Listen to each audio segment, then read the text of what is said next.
हरे कृष्ण। तो आज हम श्रीमद् भागवतम के तीसरे स्कंद के 5वें अध्याय के श्लोक संख्या 32 32 to 37 को पढ़ेंगे और उसको समझने की कोशिश करेंगे। श्री मैत्री मुनि समझा रहे हैं कि ये संपूर्ण ब्रह्मांड किस तरह से विकसित हुआ है और एक एक करके वे जो है बता रहे हैं कि किस प्रकार से जो अनेक अनेक गुण से, जैसे कि हम पढ़ चुके कि सतगुण से मन, और कल के श्लोक में हमने पढ़ा था कि किस प्रकार से रजोगुण से जो है मिथ्या अहंकार, इंद्रियां जो निश्चयी मिथ्या अहंकार जो रजोगुणी से की परिणाम है। और आज जो है इस श्लोक में बताया जा रहा है कि आकाश ध्वनि का परिणाम है और ध्वनि अहंकारात्मक काम का रूपांतर विकार है। दूसरे शब्दों में आकाश परमात्मा का प्रतीकात्मक प्रतिनिधित्व है। तो यहाँ जो है इस प्रकार से ध्वनि का परिणाम जो है काम का रूपांतर विकार है। दूसरे शब्दों में आकाश परमात्मा का प्रतीकात्मक प्रतिनिधित्व है। वैदिक साहित्य में कहा गया है कि एतस्मात् आत्मन आकाश संभूतः, आकाश परमात्मा की प्रतीकात्मक अभिव्यक्ति है। जो लोग रजो तथा तमो गुणों में अहंकारी है वे भगवान की अनुभूति नहीं कर सकते। तो इसीलिए जैसे कि भगवान ने, जो लोग भगवान को नहीं समझ सकते हैं, तो इसीलिए यहाँ पे जो है डायरेक्टली नहीं समझ सकते हैं क्योंकि उनका जो बुद्धि विकसित नहीं हुआ है, तो उनको कुछ समझने के लिए प्रतीकात्मक अभिव्यक्ति जो है एक प्रकार से सिंबॉलिक रिप्रेजेंटेशन, तो ये आकाश जो है ये सिंबॉलिक रिप्रेजेंटेशन है परमात्मा। तो उनके लिए आकाश परमात्मा की प्रतीकात्मक अभिव्यक्ति है। श्लोक संख्या 33। तत्पश्चात भगवान ने आकाश पर नित्य काल तथा बहिरंगा शक्ति से अंशतः मिश्रित दृष्टिपात किया और इस तरह स्पर्श की अनुभूति विकसित हुई जिससे आकाश में वायु उत्पन्न हुई है। तो यहाँ पे वर्णन किया जा रहा है और प्रभुपाद जी जो है अपने तात्पर्य में बताते हैं कि सारी भौतिक सृष्टियां सूक्ष्म से स्थूल बनती है। जैसे कि यहाँ पे बताया गया है कि किस प्रकार से जो आकाश पर नित्य काल तथा बहिरंगा शक्ति, अभी 3 चीजें बहुत जरूरी है। एक है काल, एक है बहिरंगा शक्ति और तीसरा है और सबसे मोस्ट इम्पोर्टेंट है भगवान का दृष्टिपात। जब ये हो जाता है तो अनेक जो ये स्थूल और सूक्ष्म, जो स्थूल तत्व क्या है ग्रॉस एलिमेंट्स कौन से हैं? यस अशुभा बताइए। Earth, water, fire, sky, air. Yes, तो यहाँ पे बताया गया है कि कैसे आकाश कैसे प्रकट हुआ या आकाश का विकसित कैसे हुआ, वो ध्वनि। तो ये ध्वनि इनको कहते हैं तन मात्रा। तो ये तन मात्रा मतलब सेंस ऑब्जेक्ट्स और मटेरियल एलिमेंट्स। तो सेंस ऑब्जेक्ट तन मात्रा क्या है? सेंस ऑब्जेक्ट्स कौन से हैं? Yes, anybody else? Wait. Yes, उदरंगा माता जी। शब्द, रूप, गंध, हाँ, टेस्ट एंड टच। यस, तो सेंस ऑब्जेक्ट्स जो यहाँ पे भी प्रभुपाद जी बहुत सुंदर रूप से बताते हैं कि सूक्ष्म मतलब गंध को देख सकते हैं? नहीं देखते, राइट? तो स्पर्श को अनुभव कर सकते लेकिन देख नहीं सकते, लेकिन अनुभव कर सकते हैं।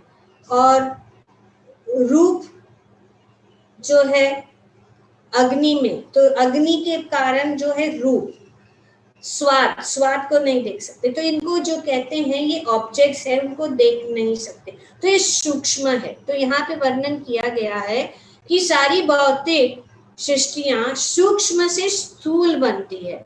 संपूर्ण ब्रह्मांड इसी तरह से विकसित हुआ है।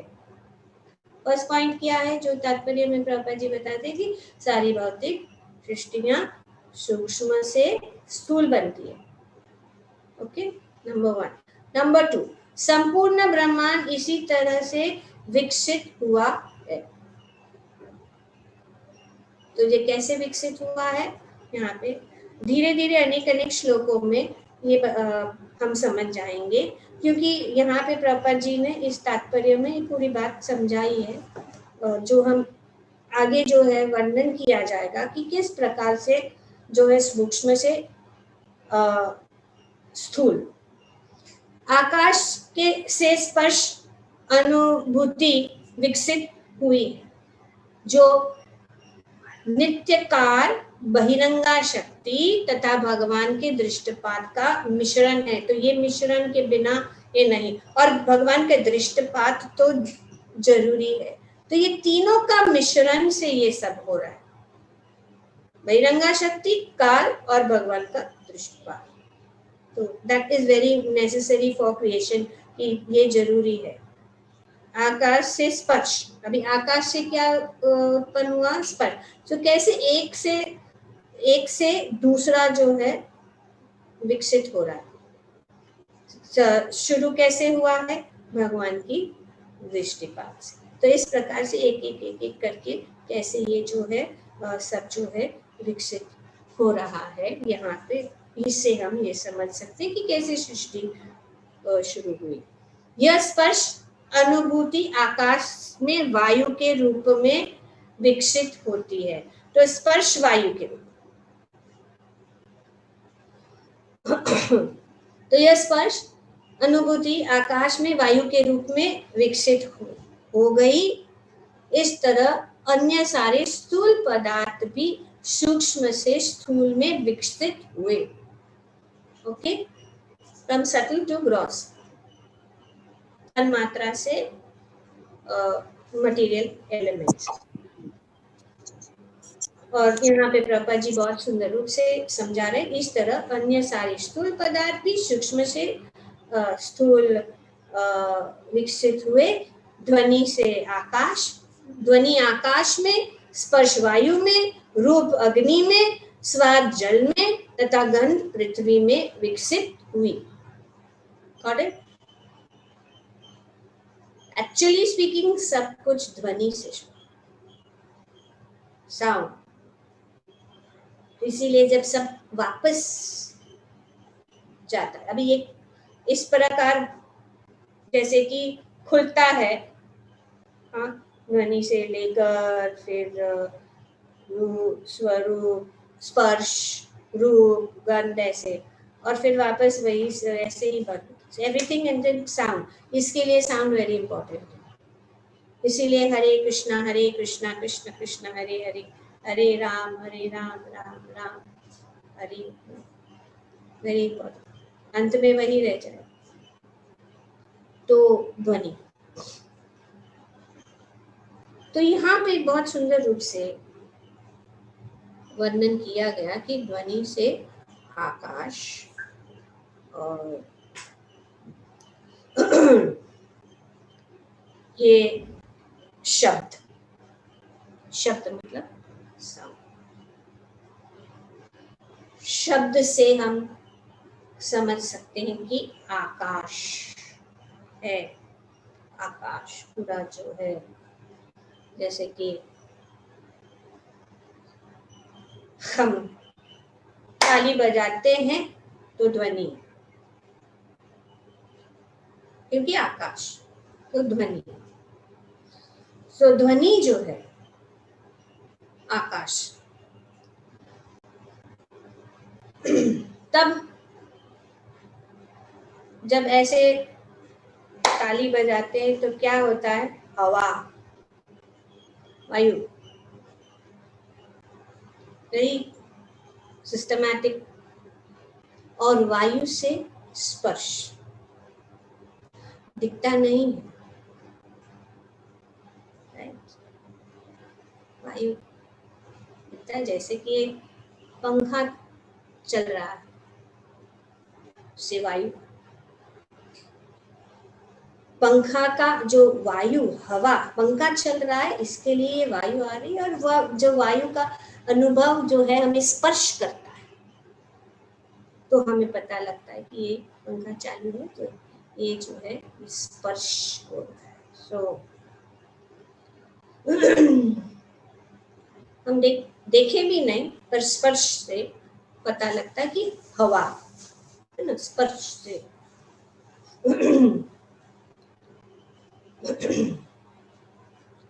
और हवा से क्या है, अग्नि और रूप, रूप, किसी भी चीज के लिए अग्नि की जरूरत है। तो इस प्रकार से ये जो अनेक अनेक जो एलिमेंट्स है, और फिर रूप से रस, तो अग्नि से क्या होता है, अग्नि से जल, पानी। वेरी वेरी नेचुरल, जल, और जल से जो है हमें जो है रस, टेस्ट, टेस्ट।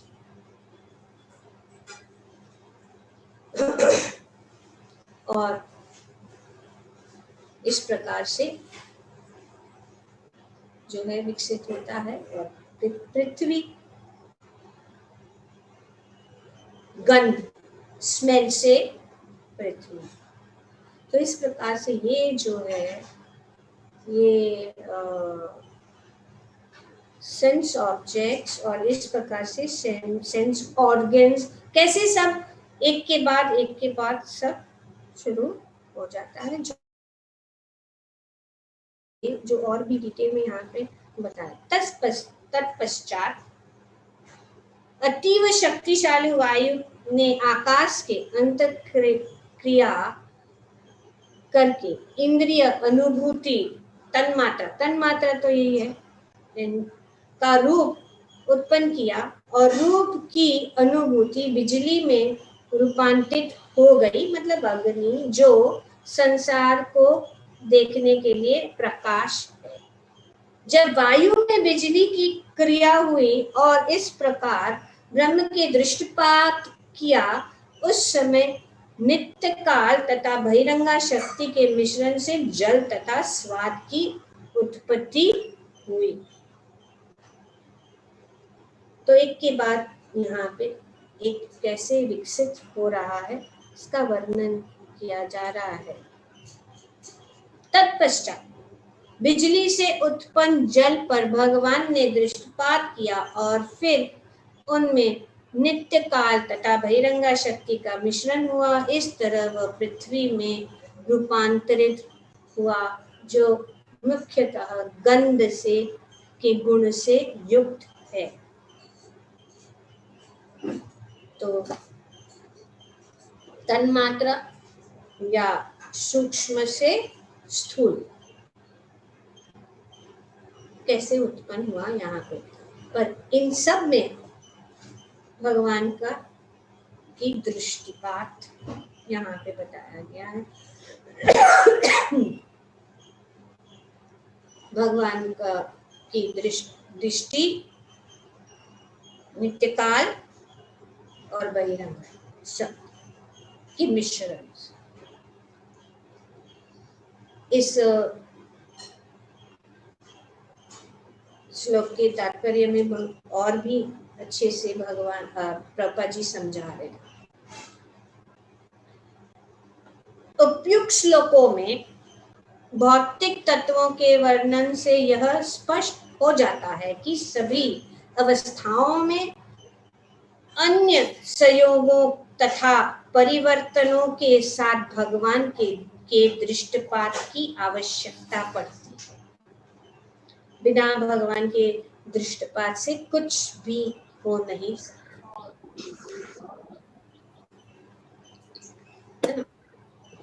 प्रत्येक रूपांतर में भगवान का दृष्टिपात की अंतिम पूर्णता प्रदान करता है।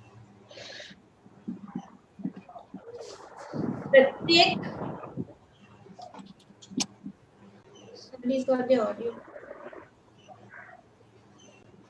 प्रत्येक रूपांतर में भगवान का दृष्टिपात ही अंतिम पूर्णता प्रदान करता है। क्लियर?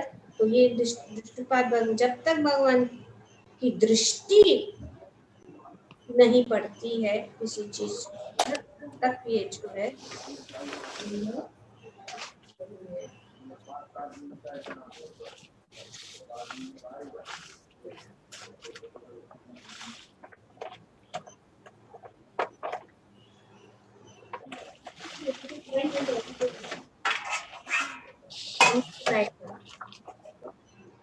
Okay done. सो ये क्लियर हो गया पॉइंट, किसका मिश्रण, काल और बहिरंगा शक्ति और उसके साथ भगवान का दृष्टि। श्री प्रभुपाद जी बहुत सुंदर उदाहरण दे रहे हैं तात्पर्य में कि वे एक चित्रकार की भांति कार्य करते हैं जो विभिन्न रंगों को मिलाकर उन्हें विशेष रंग में रूपांतरित कर देता है। एक आर्टिस्ट या एक चित्रकार अनेक अनेक रंग है और इसका मिश्रण करके वो जो है जो अनेक अनेक प्रकार के जो चित्र बनाए। तो भगवान विष्णु सुप्रीम आर्टिस्ट। इस प्रकार से ये सब जो है स्थूल और सूक्ष्म जो ये है तन मात्रा, उनको वे मिक्स करते, गुणों को मिक्स करते। जब एक तत्व दूसरे तत्व से मिलता है तो उसके गुणों में वृद्धि होती है। Mix, everything is combination. जैसे कि अनेक अनेक जो रंगों को मिक्स करके अनेक अनेक कलर्स बन सकते हैं, अनेक अनेक रंग बन सकते हैं, अनेक अनेक चित्र बन सकते हैं। उसी प्रकार से जब ये एक तत्व दूसरे तत्व से मिलता है तो उसके गुणों में वृद्धि होती है। उदाहरण आकाश वायु का कारण है। आकाश में ध्वनि नामक केवल एक गुण होता है, किंतु आकाश तथा भगवान के दृष्टिपात की अंतःक्रिया से नित्य काल तथा बहिरंगा प्रकृति के मिलने से वायु उत्पन्न होती है। तो ये सब जो है मिक्स करके ये वायु उत्पन्न होती है, और इसी प्रकार सब जो अनेक अनेक तत्व है वो जो है उत्पन्न होते हैं। अभी वायु उत्पन्न होती है और वायु में जो है दो गुण पाए जाते हैं। ध्वनि में एक ही, आकाश एक ही, लेकिन अभी वायु में यहाँ पे बताया गया है दो गुण पाए जाते, ध्वनि तथा स्पर्श। Anybody can experience that? कोई भी इसका अनुभव कर सकता है कि वायु में दो गुण है। ऐसा जब वायु चलती है तो ध्वनि भी है और वायु भी है। ये अभी कोई तूफान आया समझो और थोड़ा सा भी हमारा खिड़की खुला रह गया तो वो साउंड आए, तो क्या है वायु में? स्पर्श और साउंड, टू एलिमेंट। इसी तरह वायु उत्पन्न हो जाने पर आकाश तथा वायु की अंतक्रियाकाल तथा भगवान की बहिरंगा शक्ति के स्पर्श के कारण बिजली उत्पन्न करती है। वो अभी हम देख सकते हैं कि कैसे वो आकाश में बिजली उत्पन्न हो जाती है इन चीजों के कारण। और फायर, जितना हम उसको हवा देंगे उतना वो ज्यादा जले, तो ये भी हम देख सकते हैं बिजली उत्पन्न कर। और वायु तथा आकाश के साथ बिजली की अंतःक्रिया काल बहिरंगा शक्ति तथा उन पर भगवान के दृष्टिपात के मिश्रण से जल उत्पन्न करती है। आकाश की अंतिम अवस्था में केवल एक गुण है, तो क्या है? ध्वनि। आकाश में एक गुण है, वो है ध्वनि। वायु में दो गुण रहते हैं, ध्वनि तथा स्पर्श। बिजली में तीन गुण रहते हैं, ध्वनि, स्पर्श तथा रूप।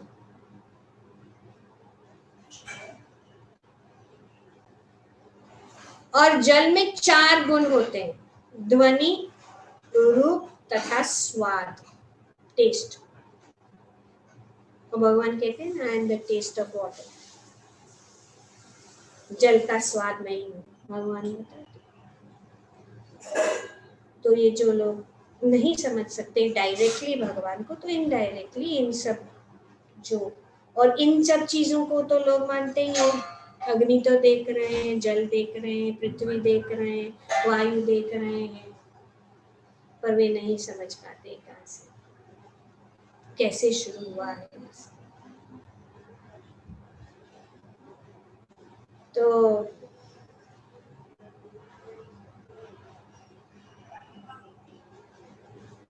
कहाँ पे थे? हाँ, वायु में दो गुण रहते हैं, ध्वनि तथा स्पर्श। बिजली में तीन गुण होते हैं, ध्वनि, स्पर्श तथा रूप। और जल में चार गुण होते हैं, ध्वनि, स्पर्श, रूप तथा स्वाद।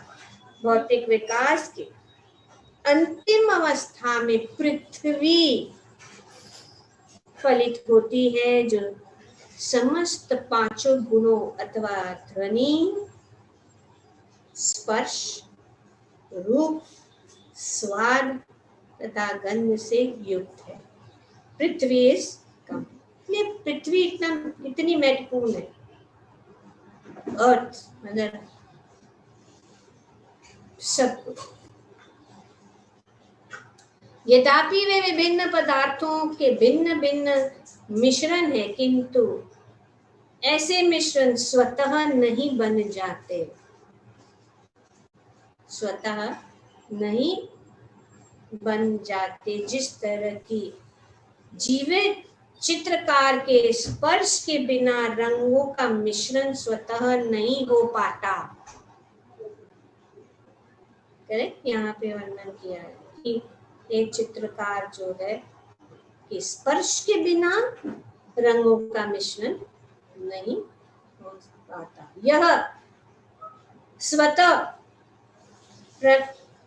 यह स्वतः प्रणाली वास्तव में भगवान के दृष्टिपात रूपी स्पर्श द्वारा क्रियाशील होती है। भगवान की दृष्टिपात से ही सब क्रियाशील होते हैं, नहीं तो वे ऐसे ही डोमेंट है।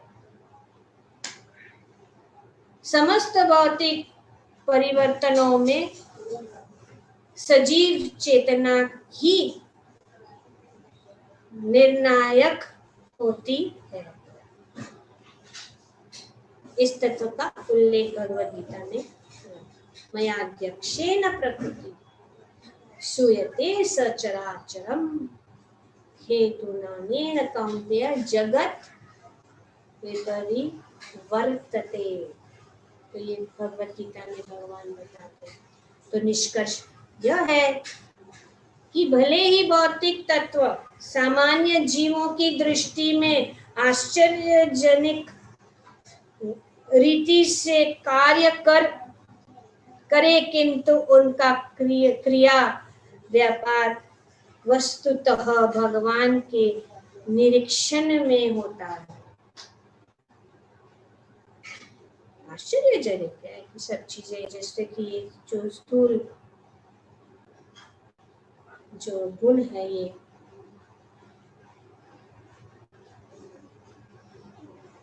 उसको आश्चर्यजनक है, अग्नि, जल, वायु, लेकिन ये सब जो है भगवान के निरीक्षण में होता है। जो लोग भौतिक तत्वों के परिवर्तनों को ही देख सकते हैं और उनके पीछे भगवान के अदृश्य हाथों का अनुभव नहीं कर सकते हैं, वे निश्चित ही कम बुद्धिमान व्यक्ति है। भले ही वे महान भौतिक विज्ञानियों के रूप में विज्ञापित किए जा रहे हैं। तो यहाँ पे बताया गया है कि भौतिक तत्वों के परिवर्तन को ही ज्यादातर जो कम बुद्धि वाले लोग हैं वही देखते हैं, पर उनको पता नहीं कि उन सब चीजों के पीछे भगवान का हाथ है। जिस प्रकार से बहुत सुंदर अगर कोई चित्र बनाए और वो चित्रकार बहुत सुंदर चित्र बनाए, तो चित्र देखकर सोचते हैं कि हाँ एक चित्र है, लेकिन बुद्धिमान व्यक्ति कौन होगा? वो सुंदर चित्र देखता है तो पहला प्रश्न ये आता है, किसने बनाया? Who is the artist? लेकिन जिनका व्यक्ति देखते हैं चित्र, ठीक है ऐसा आ गया, हो गया। तो हम जब यहाँ पे भौतिक प्रकृति को देखते हैं और किस प्रकार से सब कुछ चल रहा है, तो पहला प्रश्न बुद्धिमान व्यक्ति को यही मन में आना चाहिए कि किसने बनाया? Who is the creator? जिस प्रकार हर निर्माण के पीछे कोई व्यक्ति है, behind every creation there is a creator। कोई भी चीज जो है, चाहे वो मोबाइल फोन है, चाहे वो कंप्यूटर है, ऐसे ही आके टपका नहीं, इसके पीछे किसी का हाथ है। उसी प्रकार से पूरी जो सृष्टि है, इसके पीछे भगवान का हाथ है और उनके बिना ये कुछ भी गतिशील नहीं हो सकता। ये बहुत जरूरी है समझने के लिए। इसीलिए यहाँ पे श्री मैत्रेय मुनि और सुखदेव गोस्वामी दूसरे स्कंद में और ये तीसरे स्कंद में और आगे भी इस सृष्टि का किस प्रकार से विकसित हुई है, वो बहुत जरूरी है जानना। तभी हमारा जो भगवान के अंदर श्रद्धा बनी रहेगी। नहीं तो हम जब इन चीजों को देखते हैं और हम नहीं जानते हैं उनके पीछे क्या है, क्योंकि हम नहीं देखते हैं।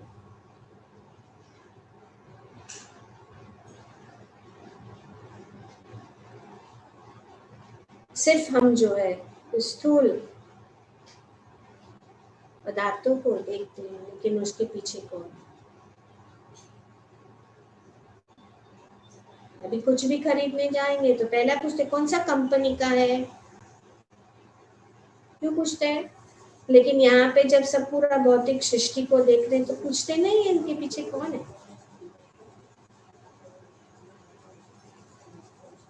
कम बुद्धि, जिनकी दृष्टि जो है छोटी, नैरो, ब्रॉड। तो इसको ब्रॉडन करने के लिए जो है शास्त्र जो है हमें चक्षुदान दिलो, ये चक्षु प्रदान करते हैं, क्योंकि ये जो सूक्ष्म चीज है, ये गुह्य चीज है, इन गुह्य चीजों को समझना हमारे लिए कठिन है। तो भगवान की कृपा से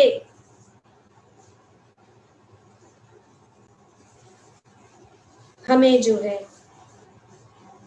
गुरु, साधु और शास्त्र और स्वयं भगवान से हम ये जो है जान सकते हैं और समझ सकते हैं। और इसके लिए हमें जो है शरणागत होना जरूरी। अगर हम जानना चाहते हैं किसी भी चीज को, शरणागति बहुत जरूरी है। जैसे हम कुछ कॉलेज में जाते हैं, हमको पीएचडी करना है या कुछ भी करना है, पहला चीज शरणागत होना है, उनके नियमों के अनुसार चलना है, उनको नियमों का पालन करना है, और जो वो बताते हैं उसको स्वीकार करके एक्सेप्ट करना है, और अपना मन का बात नहीं करना है।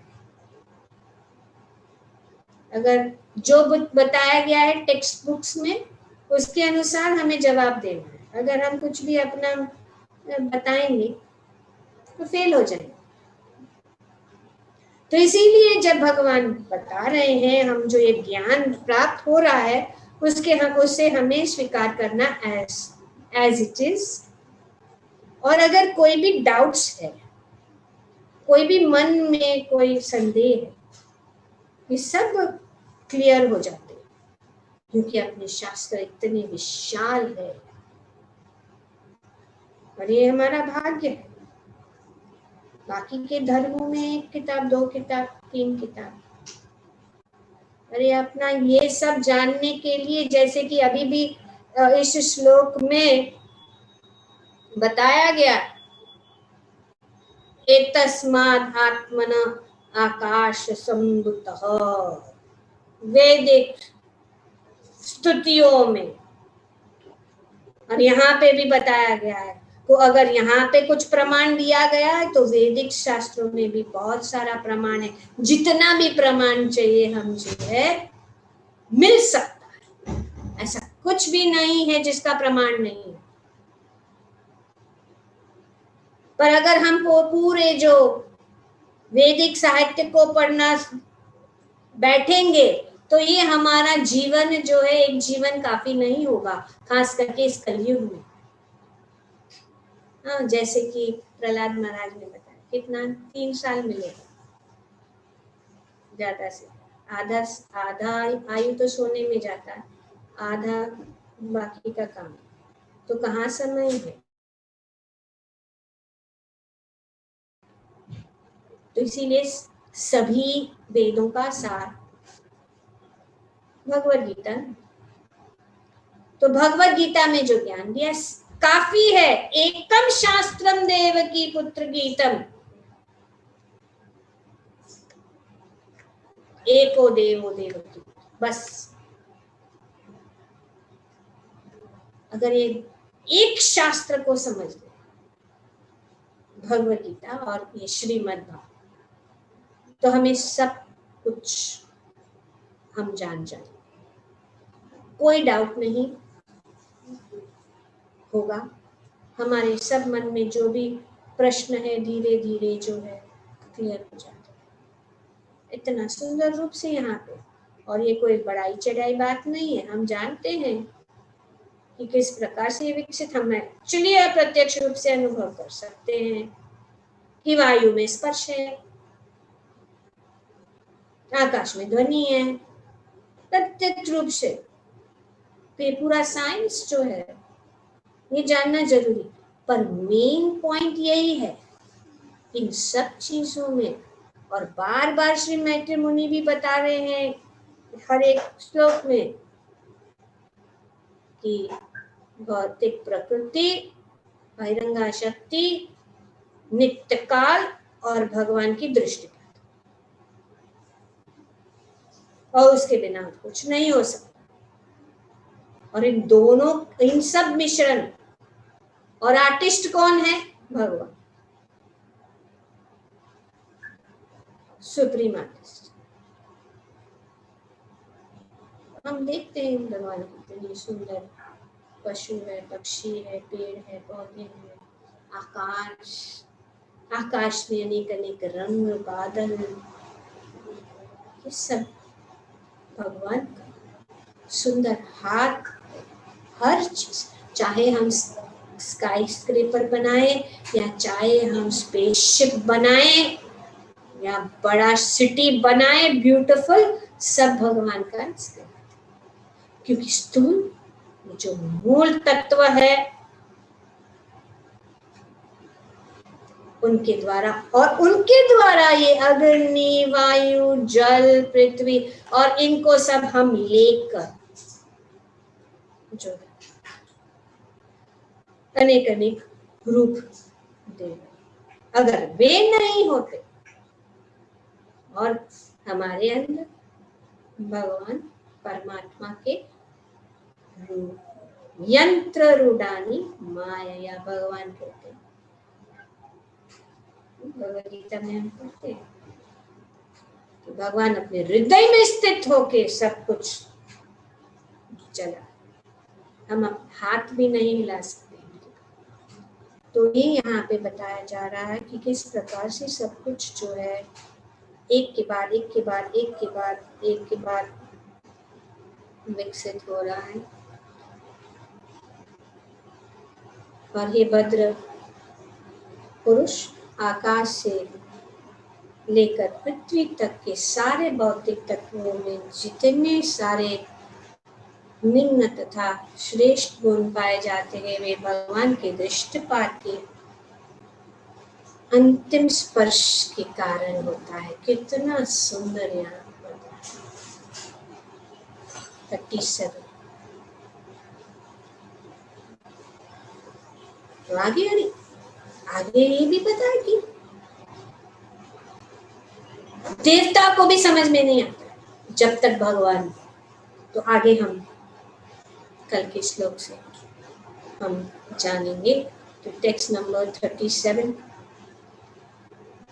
के आकाश से लेकर पृथ्वी तक सारे भौतिक तत्वों में जितने भी सारे निम्न तथा श्रेष्ठ गुण पाए जाते हैं वे भगवान के दृष्टिपात के अंतिम स्पर्श के कारण होता है। Final touch and initial touch given by the supreme personality of godhead Shri Krishna. ग्रंथराज श्रीमद् भागवतम की जय। ओम तत्सत। हरे कृष्ण।